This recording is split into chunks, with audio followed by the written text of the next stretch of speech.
Tumating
Center sa ating 60th recital Pulse Concert of Phil Amis Pop Music and Talent Center.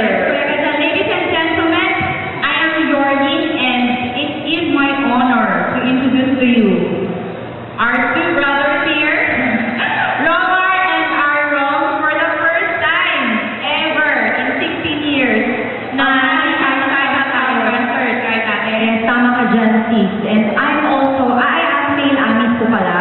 And this is also a revelation because none of them knew, or few people only knew that they can also sing. So, yes. So I will give them the floor. The floor now to introduce themselves. Ayan. Magandang hapon po sa inyo lahat. Ang hirap talaga ng first time. Ang sakit at ang hirap. Diyanata. Ayan. Ako po si Romar. I was named with our parents' name combination, Romeo and Arlene. Kaya naging Rom-R. Kuya, bakit nanginginig ka? Nanginginig kasi ng first time. Relax. Si How Aaron. are you, bro? Good afternoon po. Ako naman po si Arlo. Combination of Arlene and Romeo. Arlo. Yun pala yun. Okay. Ayan. Alam mo ba, mga sisters and brothers, na enhancing your passion to be your best potential. Tama ba ako, sister? Tama ka dyan, sis. It's just that our parents are very passionate into music, just like we do, di ba? The way we do. Kaya naman, merong naging fail. Yun. Tama ba yan? Tama. Joke. Kaya may kailangan, it's a very passionate sila mag-asawa. Ayun. Now, and for 16 years now, we meet a lot of different people from all walks of life. So I am more than happy na sa mga comments naman na na-encounter natin from them, diba? Ayan. Bago tayo maging sentimental mga sisters, I guess it's a high time to introduce our first group recitalist.